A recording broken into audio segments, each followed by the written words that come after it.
ये राजकीय माध्यमिक विद्यालय सेक्टर 14 गुरुग्राम के 6 से 8वीं कक्षा के विद्यार्थी हैं। सभी विद्यार्थियों को गुरुग्राम के सहयोग ध्यान केंद्र की तरफ से हम हार्दिक नमन और हार्दिक प्रणाम करते हैं।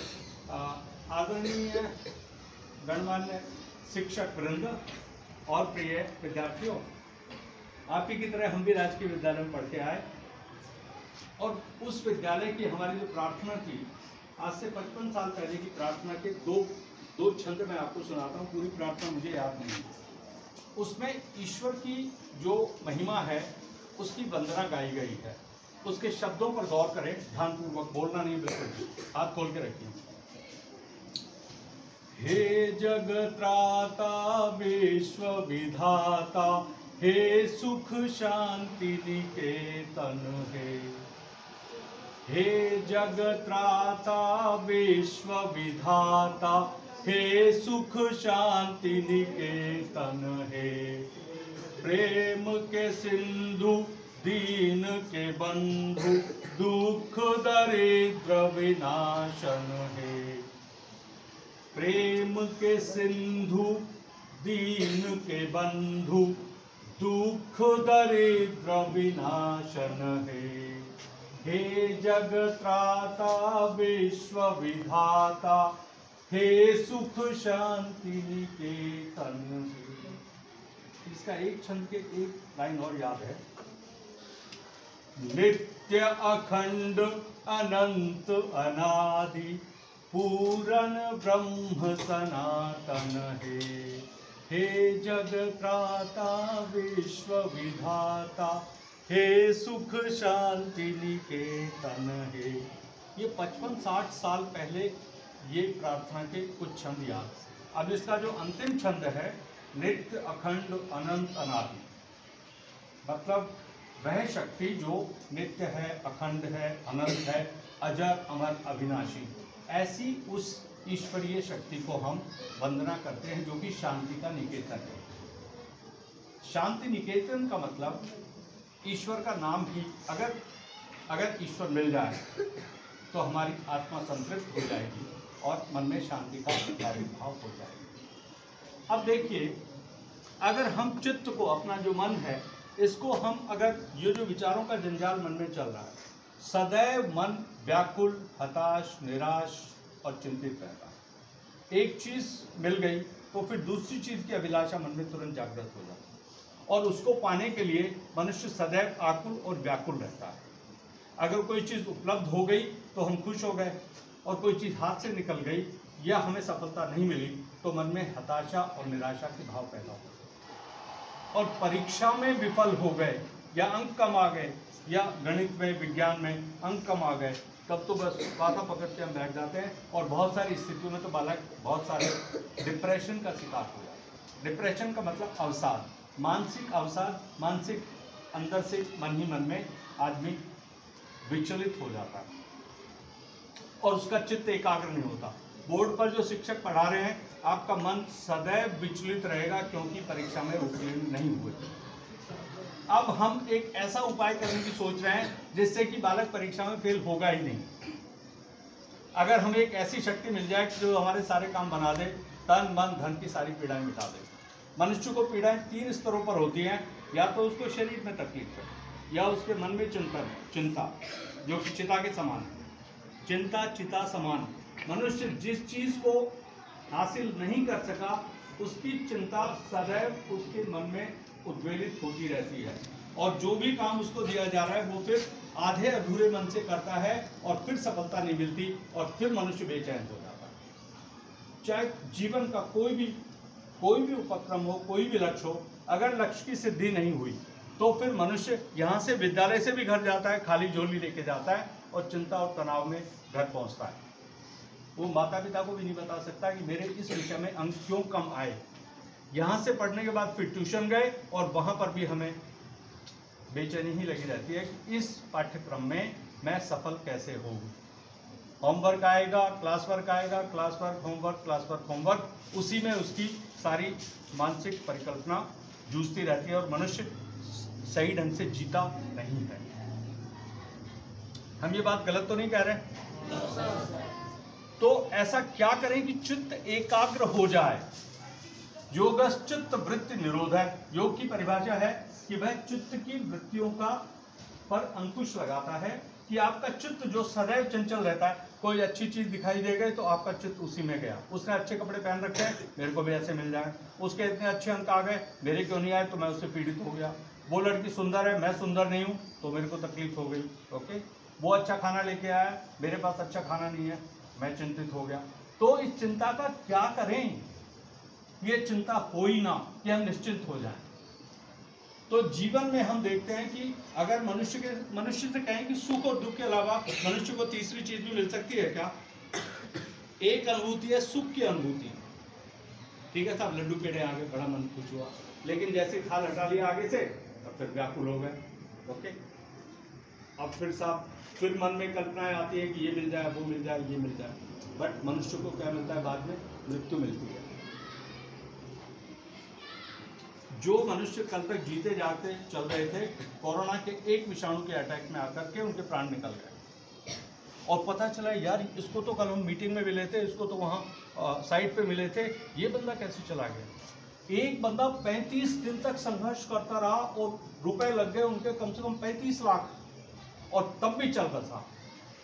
जितना धन था वो सारा उड़ा दिया, लेकिन बंदा चंगा होके नहीं लौटा। लाश लौटी उसकी। आपके सामने जो मनुष्य खड़ा है, 7 लाख उसके भी लग गए, लेकिन जीवित निकला। हॉस्पिटल में तो सारा खून निकल गया, बचाने वाली ये थी, 12 दिन में बचा के चंगा कर दिया। हम बाहर आ गए, सर्टिफिकेट दो या ना दो, हमने नर्स से कहा मैम सर्टिफिकेट कहाँ है? बोला वो तो डॉक्टर साहब आपका तो निगेटिव है, आपका तो निगेटिव नहीं आया। बैंक नेगेटिव आया है, मैं चंगा फील कर रहा हूँ, मैं जा रहा हूँ, हॉस्पिटल में नहीं रहना मेरे को। अब ये बालक कोई भी हॉस्पिटल नहीं जाएगा, ये फोटो देख लीजिए, बस ये जिसने देख लिया, ये जो जिसको मिल गई उसके बारे में। और 12 साल तक के बालकों के तो बारे में। अब ये कहाँ से आई, क्यों आई, किस लिए आई, ये क्या चीज है, क्या बला है, इसका परीक्षण हम करने वाले। परीक्षण करें? अब देखिए, उदाहरण के तौर पर विज्ञान में हमने देखा कि पृथ्वी से बनी किसी भी वस्तु को हम आकाश की तरफ उछालते हैं तो एक गुरुत्वाकर्षण बल से नीचे गिर पड़े। ठीक है साहब। अब एक सिद्धांत न्यूटन का ये बना कि पृथ्वी में गुरुत्वाकर्षण बल होता है, लेकिन पृथ्वी अपनी कक्षा तक ही इन वस्तुओं को अपनी ओर आकर्षित करती है। पृथ्वी की कक्षा जैसे ही समाप्त होती है तब एक और कक्षा आरंभ होती है जिसे हम अंतरिक्ष की कक्षा कहते हैं। और अंतरिक्ष में जब ये पदार्थ जाता है तो वहाँ भारहीन हो जाता है और वहाँ पे ऑक्सीजन का स्तर भी शून्य हो जाता है। तभी आपने देखा होगा अंतरिक्ष वैज्ञानिक वहाँ पर ऑक्सीजन लेके जाते हैं, प्राणवायु वहाँ नहीं होती है और पदार्थ भी भारहीन हो जाता है, क्योंकि ग्रेविटेशनल फोर्स खत्म हो जाता है, ग्रेविटी खत्म हो जाती है। अब साहब 2 कक्षाएं हो गई, पृथ्वी की कक्षा, दूसरी अंतरिक्ष की कक्षा। हमारा देश जिसमें हम पैदा हुए, इसकी महिमा जानते हो अब क्या है? अब इसकी महिमा दोबारा संसार में सबसे ऊंची हो जाएगी। इसके पास में तीसरी कक्षा का ज्ञान था, और वो तीसरी कक्षा कौन सी थी मालूम? पृथ्वी की कक्षा, उससे ऊपर अंतरिक्ष की कक्षा, इसके ऊपर एक कक्षा और है, और वो कक्षा कौन सी मालूम? स्वर्ग की कक्षा। कौन सी कक्षा? स्वर्ग की कक्षा। अब साहब स्वर्ग का नाम लेने पर तो ये होगा कि साहब मनुष्य मृत्यु को प्राप्त होगा तब वो स्वर्ग में जाएगा अथवा नरक में जाएगा। जन्नत अथवा जहन्नुम, कुरान कह रही है, कुरान शरीफ, कि अच्छे काम करोगे तो जन्नत मिलेगी, बुरे काम करोगे तो जहन्नुम जाओगे। ओके। और मोहम्मद साहब ने जो भविष्यवाणी की थी वो तो सफल हो गई, हम उसी के बारे में बात करने आए। उन्होंने कहा था कि जब कयामत का समय आएगा तब आपके हाथ आपके कर्मों के विरुद्ध शहादत देंगे, आपके हाथ बोलेंगे और जुबान सील दी जाएगी। ऐसा मोहम्मद साहब की भविष्यवाणी में कुरान शरीफ में लिखा हुआ कि कयामत आएगी तब आपके हाथ आपके कर्मों के विरुद्ध शहादत, आपके हाथ बोलेंगे। अब कोई कहे कि हाथ कैसे बोल सकते हैं साहब? अब आपके सामने उस भविष्यवाणी का प्रैक्टिकल हम करेंगे कि आपके हाथ बोलेंगे, उसमें से आवाज आएगी और वो आवाज एक संकेत देगी कि क्या हमने बुरा किया, क्या हमने भला किया। ये जो 5 तत्व से शरीर को बनाया विधाता ने, देखिए इधर बाबू शांति से बैठो, ये 5 तत्व है ना, उंगलियां 6 क्यों नहीं है, 7 क्यों नहीं है? क्योंकि विधाता के पास 5 ही तत्व थे, पृथ्वी जल आकाश अग्नि वायु। कितने तत्व हैं? कौन कौन से? पृथ्वी, जल, आकाश, अग्नि और वायु। और इनके ऊपर उसने पेड़ पौधे जीव जंतु तैयार कर दिए। और जीव जंतुओं में जो सबसे उच्चतम रचना है विधाता की, वो क्या है साहब? मानव। विधाता की सबसे उच्चतम रचना कौन सी है? अब साहब मानव ही सबसे ज्यादा पतन के कगार पे जा रहा है। मनुष्य की चेतना का विघटन हो गया है और मनुष्य दवाइयां खा रहा है। रोजाना परीक्षण चल रहे हैं। इतने सुंदर चमाचम हॉस्पिटल खोल दिए कि एक एक दिन का 1-1 लाख रुपए, एक एक बेड का 1-1 लाख रुपए। हम ले आएंगे इतना पैसा चिकित्सा के लिए? सोच सकते हो? वेदांता हॉस्पिटल, फोर्टिस हॉस्पिटल और पता नहीं कितने सारे अजीब अजीब किस्म के हॉस्पिटल। आप वहां पे जा भी नहीं सकते, अंदर प्रवेश भी नहीं कर सकते, हमें वहां जाना भी नहीं है। अब तो हमारे पास में फोटो आ गई, जिसको ये फोटो मिल गई उसको कोई पराजित नहीं कर सकता, मृत्यु भी नहीं कर सकती, बशर्ते कि मेडिटेशन पक्का हो जाए, आपका ध्यान एकाग्र हो जाए। अब हम ध्यान करने की कोशिश करेंगे। आंखें बंद करके जरा ध्यान करने की कोशिश करना, जरा चित्त को एकाग्र करने की कोशिश करो। क्या विचार सुनने का नाम ले रहे हैं? आंखें बंद करके हाथ खोलिए, जरा ध्यान करने की कोशिश करो। अब देखिए बाबू, तुम लोग भी बैठ जाओ ना, पीछे बैठ लो, इधर बैठो, खड़े मत लो। अभी हम लोग शक्ति का जागरण कर रहे हैं, आपको अनुभूत कराएंगे। देखिए एक विचार भूतकाल का आ रहा है कि मुझे कल ये नहीं कर सका, ये नहीं कर सका, ये नहीं कर सका, और उसके फौरन बाद एक विचार भविष्य काल का कि कल मुझे ये करना है, ये करना है, ये करना है। तो विचार आ रहे हैं, विचार जा रहे हैं। विचारों को जरा थामने का प्रयत्न करो। तो आंखें बंद करो जरा, एक मिनट आंखें बंद करके विचारों को थामने का प्रयत्न करो। विचार थमने का नाम ले रहे हैं क्या? चित्त एकाग्र हो रहा है क्या? चित्त एकाग्र नहीं है। अगर इस चित्त को थाम दिया जाए और विचारों पर लगाम लगा दी जाए तो एक नई स्थिति बनेगी ना, और वो परम शांति की स्थिति होगी जब विचार थम जाएंगे और आपके हाथों में तरंगे आ जाएंगी। इलेक्ट्रोमैग्नेटिक करंट आएगा आपके हाथों में, विद्युत चुंबकीय ऊर्जा आप सबके हाथों में। बिजली और चुंबक चाहिए क्या? बोलो तो। एक पक्षी ट्रांस साइबेरिया से चला और वो सुल्तानपुर या भरतपुर की बर्ड सेंचुरी में आता है, पक्षी अभयारण्य। पक्षी अभयारण्य में एक पक्षी ट्रांस साइबेरिया से आता है और यहाँ प्रवास करके कुछ दिन बाद मौज मस्ती करके वो पक्षी फिर उड़ता हुआ आकाश में वहीं चला जाता है। बता सकते हो कि उसको दिशा बोध कैसे हुआ? कुत्तों को कैसे पता चल जाता है कि मलबे के नीचे 5 साल की बच्ची दबी हुई है? टर्की में 198 घंटे 200 घंटे तक के मलबे में दबे हुए बच्चे जीवित निकले हैं। बता सकते हो कैसे जीवित निकले? वैसे 2 दिन या 3 दिन रोटी ना मिले तो मनुष्य मर जाएगा, पानी ना मिले तो मनुष्य मर जाएगा। 198 घंटे तक वो 5 साल की बच्ची मलबे के अंदर कैसे जीवित निकली? कौन बताएगा? जाको राखे साइया मार सके ना कोई, ये कैसे सिद्ध हुआ? किसने बचाया उसको? कल्पना कर सकते हो? पक्षी ट्रांस साइबेरिया से चले, भरतपुर आ गए, सुल्तानपुर आ गए और फिर वापस चले गए। कुत्तों को पता चल जाता है भूकंप आने वाला है, कुत्ते बता देते हैं चोर उस तरफ गया हुआ है, कुत्ते बता देते हैं कि मलबे के नीचे जीवित मानव कहाँ पे बैठा हुआ है, और कुत्ते गए और टर्की के भूकंप की बिल्डिंग्स में से उन्होंने आत्माओं को निकाल लिया कि यहाँ पर मनुष्य दबा हुआ है, और मनुष्यों को मलबा हटा करके बाहर निकाल लिया। ये हमने देखा अभी। वो कौन सी शक्ति है जिसको बोलते हैं ना सिक्स्थ सेंस, छठी इंद्रिय। कौन सी सेंस? Sixth sense. जिसके बाद आपको दूरानुभूति हो जाती है कि वहां जो घटना घट रही है वो आपको यहाँ पता चल जाएगी। आप यहाँ बैठे हैं, पटना में क्या हो रहा है, समस्तीपुर में क्या हो रहा है, दरभंगा में क्या हो रहा है, आपको यहाँ पता चल जाएगा। आप यहीं बैठ करके एक बंधन लेकर के उसका इलाज कर सकते हैं। खत्म। अब कोई चिकित्सा की जरूरत नहीं है, चिकित्सा एक फोटो करेंगे। इसके सामने पेशेंट को बिठा दीजिए, वो जीवित ना हो जाए, हम ये रहे, ओके, मर ही नहीं सकता। फिर एक प्रश्न आता है, तो फिर मृत्यु तो होगी, वो तो अवश्यंभावी है, लेकिन मृत्यु कैसे होगी? मृत्यु के साथ में एक शब्द और है शास्त्र में लिखा हुआ, जिसे हम मोक्ष कहते हैं। बाबू इधर देखो, जिसकी अभिरुचि नहीं है वो तुरंत अटके चला जाए, जिसकी अभिरुचि नहीं है परे हट जाए। मृत्यु के अलावा एक शब्द और है शास्त्र में जिसे हम मोक्ष कहते हैं। मोक्ष में और मृत्यु में क्या फर्क है मालूम?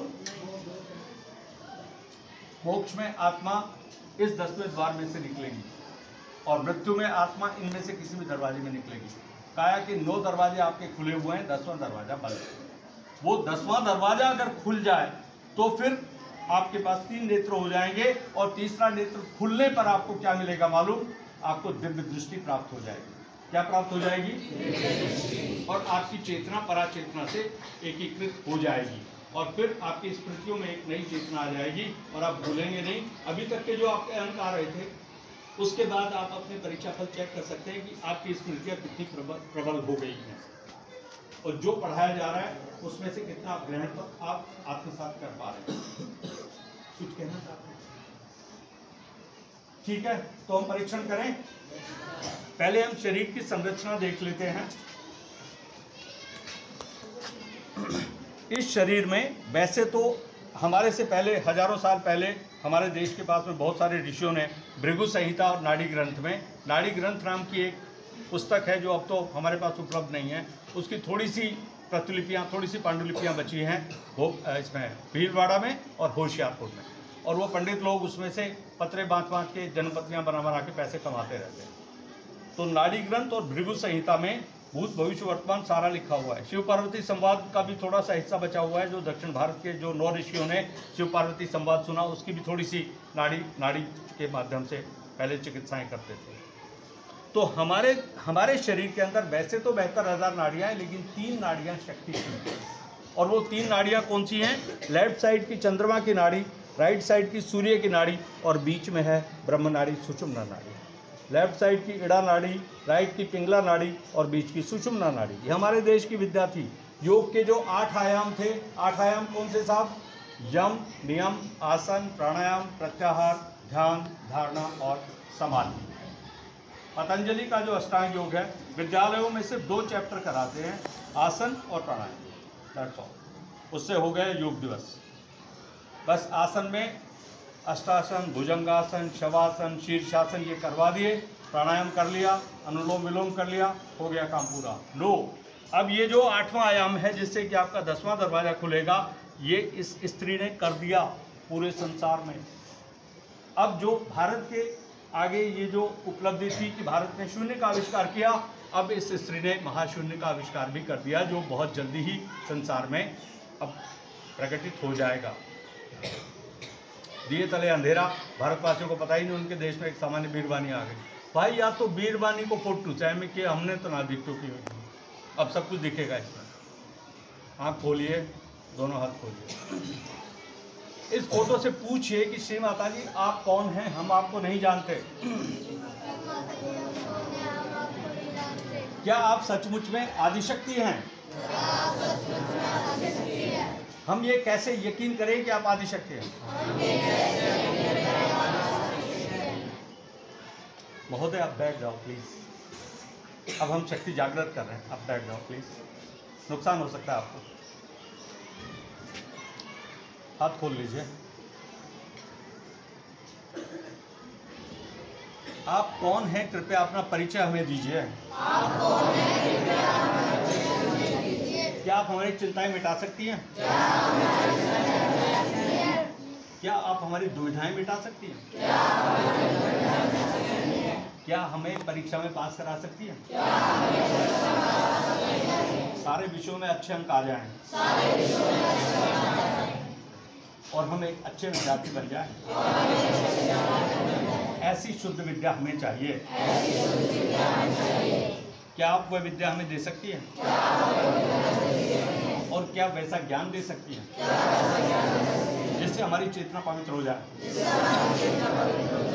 और हमारी आत्मा प्रकाशित हो जाए।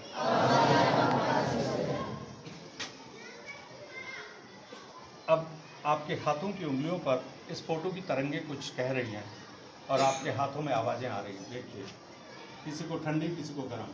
कितने लोगों को इलेक्ट्रोमैग्नेटिक फीलिंग आ रही है हाथों पर? करेक्ट। एक इलेक्ट्रोमैग्नेटिक ठंडी या गर्म तरंग आएगी।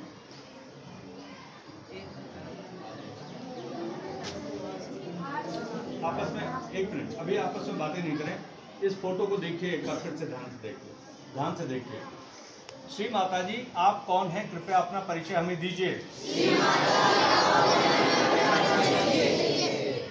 क्या आप सचमुच में दैविक शक्ति हैं? हम ये कैसे यकीन करें? कृपया अपना परिचय हमें दीजिए और हमारी भ्रांति का निवारण कीजिए।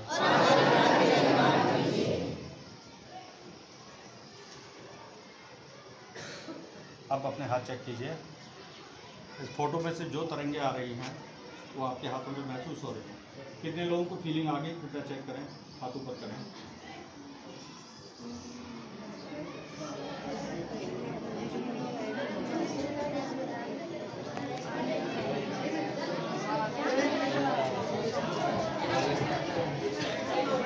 अभी बोलना नहीं है, अभी भाई बोलना नहीं है।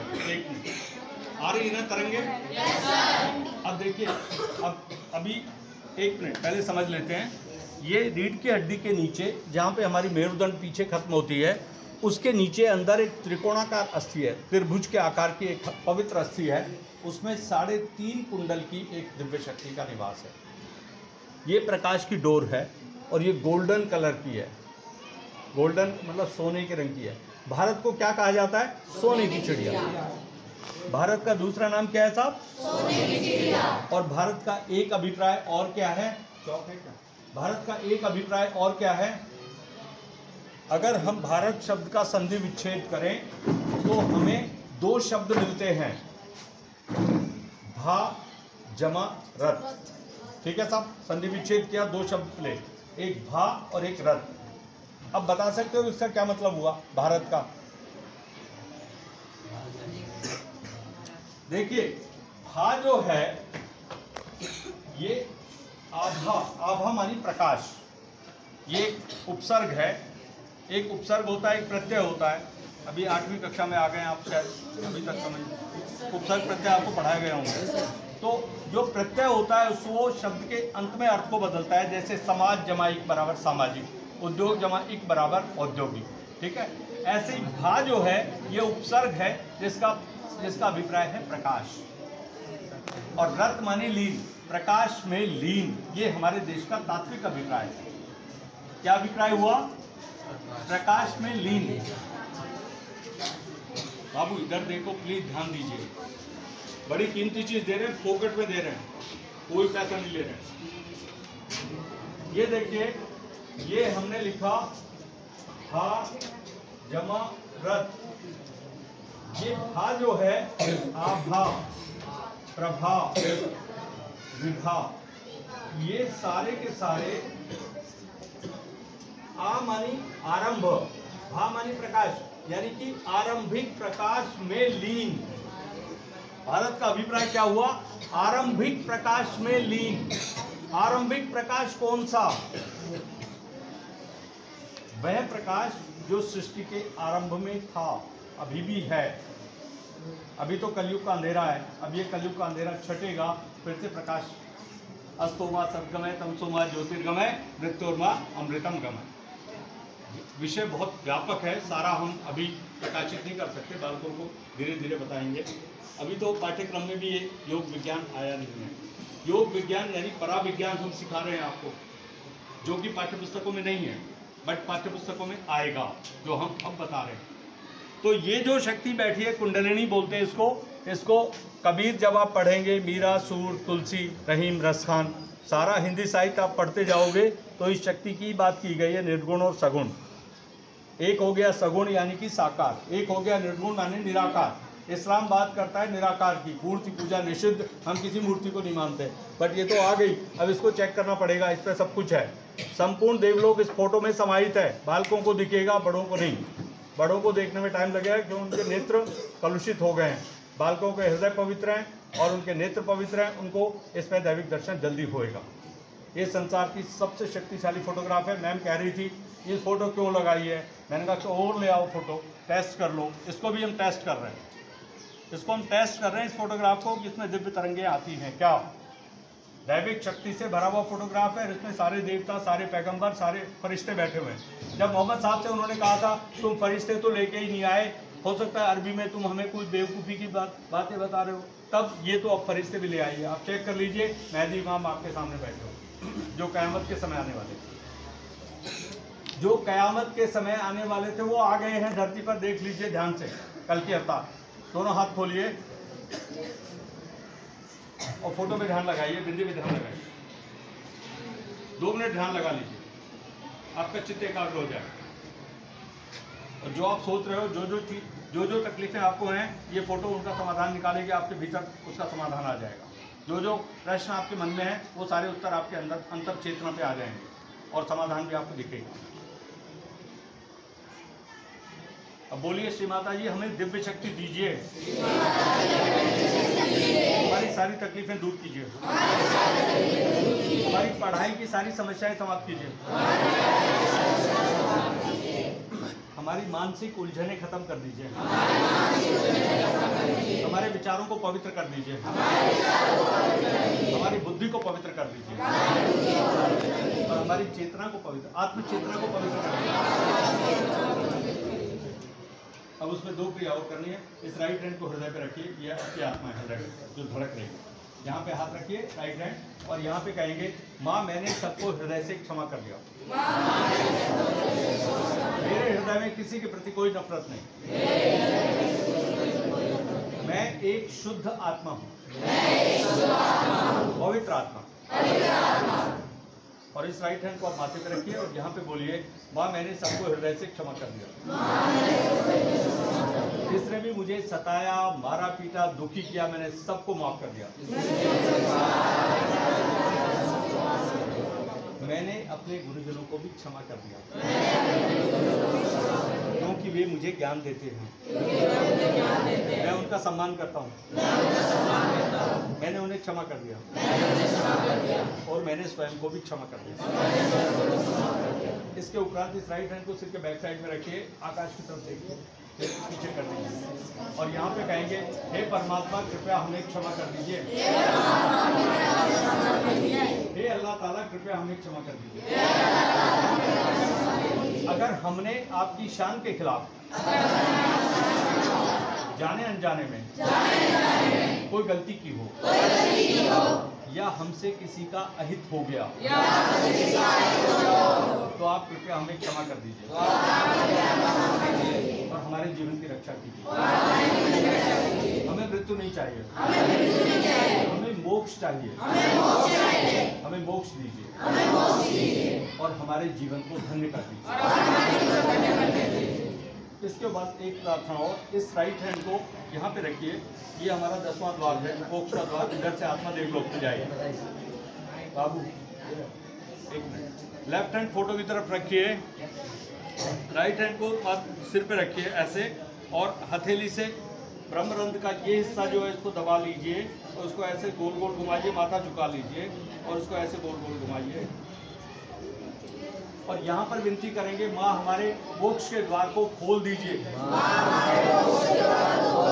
और हमारी आत्मा को इस शरीर से मुक्त कर दीजिए,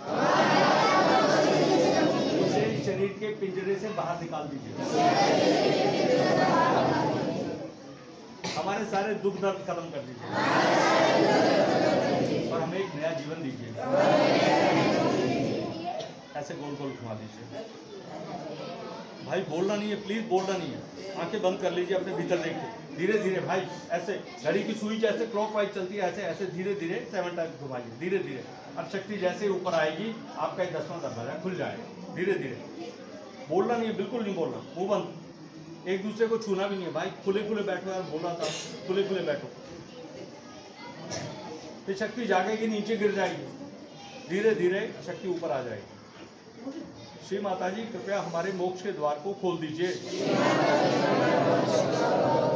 और हमें आत्मा का ज्ञान दीजिए और इस मानव जीवन के दुखों से मुक्ति दे दीजिए।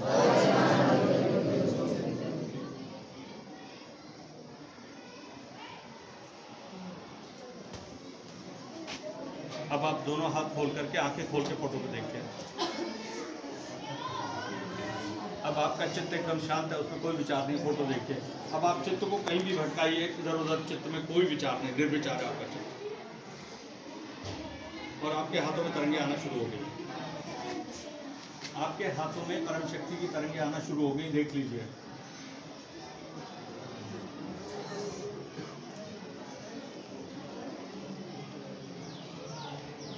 अभी 1 मिनट चले।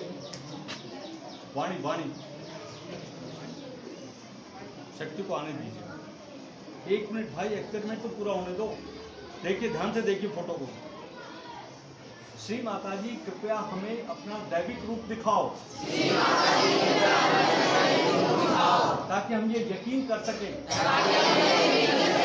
कि आप सचमुच में आदिशक्ति हैं।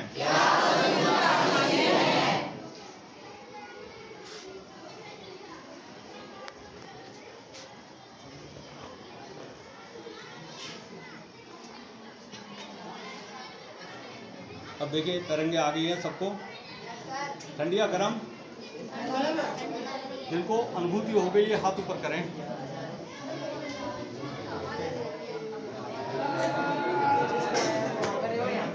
अब इस फोटो से पूछिए, श्री माता जी क्या यही परमात्मा से ब्रह्म शक्ति है?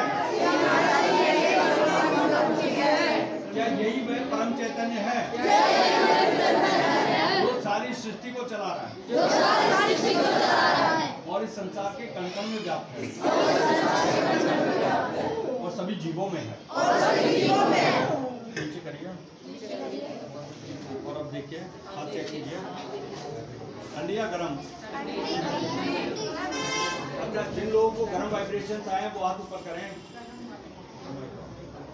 अब रुकिए, 1 मिनट नीचे कीजिए। अब ये जो राइट हैंड है, इसको एक बार फिर से माथे पे रखिए और सबको माफ कर दीजिए। श्री माता जी, हमने सबको हृदय से क्षमा कर दिया। हमारा कोई शत्रु नहीं है,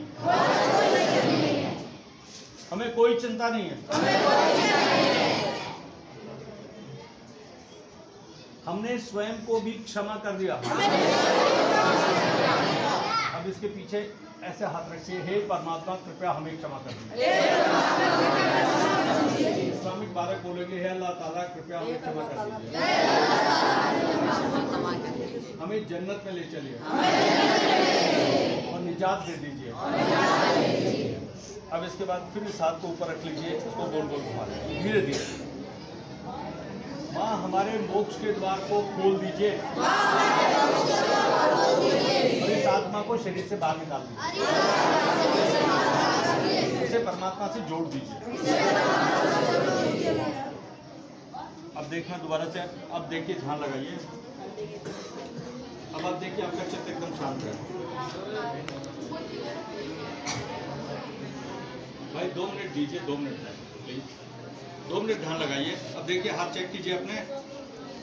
अब जिनका जन्म दिन के समय हुआ है उनके सूर्य पक्ष में लाइट आ रही होगी, सूर्य नाड़ी में, राइट हैंड में। और जिनका जन्म रात्रि काल में हुआ है उनके चंद्र पक्ष में लाइट होगी। तो एक राइट इज सूर्य पक्ष, लेफ्ट इज चंद्र पक्ष। अपने जन्म की स्थिति के हिसाब से देख लीजिए, किसको राइट में वाइब्रेशन ज़्यादा आए हैं, किसको लेफ्ट में ज़्यादा है। हमें चाहिए संतुलन। दोनों हाथों को ऐसे कीजिए, माँ हमें संतुलन प्रदान कीजिए। हमारे अंदर चंद्र और सूर्य दोनों शक्तियाँ बराबर कर दीजिए। हृदय के स्तर पर ले आइए ऊपर। ये जो हृदय का स्तर यहाँ पे ले आइए। श्री माता जी कृपया हमें संतुलन दीजिए।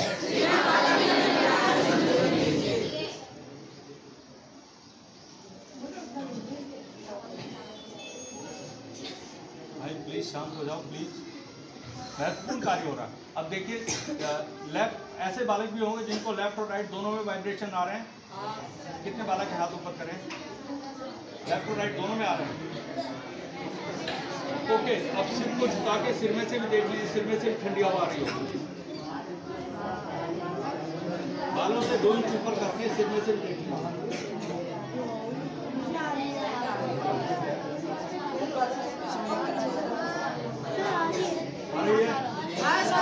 आप प्रणाम कर लीजिए फोटोग्राफ को, नमस्ते। अब देखिए, 1 मिनट, ये शक्ति की शक्ति जाग गई है और आपका दूसरा जन्म हो गया है, लेकिन आपको अभी मालूम नहीं है। ये शक्ति की 2-4 तरंगें अभी 10वें द्वार में से निकली हैं। 5 या 7 दिन लगेंगे। जब ये शक्ति जैसे चिड़िया उड़ती है ऐसे सिर में से ठंडी हवा का झोंका निकलेगा। और तब आप देव योनि में आ जाएंगे। मानव योनि से निकलकर आप देव योनि में आ जाएंगे और फिर स्वर्ग की तस्वीर श्री माता जी आपको दिखाएंगे। इस फोटो में आपको पूरा स्वर्ग दिखाई देगा, जन्नत। वैसे तो चौथी अवस्था में दिखाई देगा। वो चौथी अवस्था कौन सी है? एक हो गया जागृत कि आप जाग रहे हैं, एक हो गया स्वप्न कि आप सपना देख रहे हैं, और तीसरी अवस्था सोने की है, आप सो रहे हैं। जागृत, स्वप्न और सुषुप्त चेतना की ये 3 अवस्थाएं आपको प्राप्त हैं। जाग रहे हैं, सो रहे हैं और सपना देख रहे हैं। और एक चौथी अवस्था हो रही योग में, जिसे हम तुरीय अवस्था कहते हैं। क्या बोलते हैं? तुरीय अवस्था। तुरीय अवस्था, ये कुंडली आपको चौथी अवस्था में लेके जाएगी और तब आपको देवलोक की झलक सामने आएगी। तो 5 या 7 दिन लगेंगे। 7 चक्रों में से एक शक्ति ऊपर आएगी और तब आपका चित्त एकदम से आलोकित हो जाएगा। यहाँ जो पढ़ाया जाएगा आपको आत्मसात हो जाएगा, आपकी स्मृतियाँ पवित्र हो जाएंगी। और फिर परीक्षा में जो अंक आएंगे, शिक्षिका बताएंगे आपको कि इन बालकों में क्या परिवर्तन आया। आत्म प्रकाशित हो जाएंगे। आपने कोई चीज़ बोली, फौरन से वो चीज़ आपके सामने हाजिर हो जाएगी। आपने कोई चीज़ सोची, फौरन से आपके सामने हाजिर हो गई। अब ये आपको टेस्ट करना है। हम जो बोल रहे हैं हो सकता है गलत भी बोल रहे हो, हमें आपसे कुछ लेना देना नहीं। हमने तो सिद्ध कर लिया, माने हमारे प्राण बचा दिए, बस। हम तो मृत्यु के द्वार से वापस आए हैं, इसलिए हम नहीं चाहते कि इन बालकों को इंजेक्शन लगे। इस बॉडी में एक भी इंजेक्शन नहीं लगने देंगे। ओके, इनको स्वस्थ करना है। स्वस्थ का मतलब क्या होता है मालूम? स्वस्थ मन क्या होता है? लो सर। ये देखिए, ये हमने लिखा स्व जमा स्थ। स्व मानी आत्मा और स्थ मानी स्थित। आत्मा में जो व्यक्ति स्थित होता है उसे हम स्वस्थ कहते हैं। और आत्मा में स्थित तब होता है जब ये 10वां दरवाजा खुल जाता है। आपका 10वां दरवाजा खुल गया है, चेक कर लीजिए। बालों से 2 इंच ऊपर ठंडी हवा आना शुरू हो गई है, लेकिन ये अभी कम आ रही है। अब घर पे जाके आप ध्यान कर लीजिएगा, बहुत तीव्र गति से चैतन्य आएगा। और जब चैतन्य आएगा तब इन दोनों हाथों से अपने मुखमंडल पर ऐसे मोड़ लीजिएगा, ऐसे कीजिए। और पीठ पीछे भी ऐसे कर लीजिए ताकि कमर का दर्द आप कर लीजिए। जहाँ पे आपको दर्द हो रहा है वहाँ पे आयोडेक्स वालिए, काम पर चलिए। अब हम आपको बिस्किट खिलाते हैं, आपका मुंह मीठा कराते हैं। ओके, और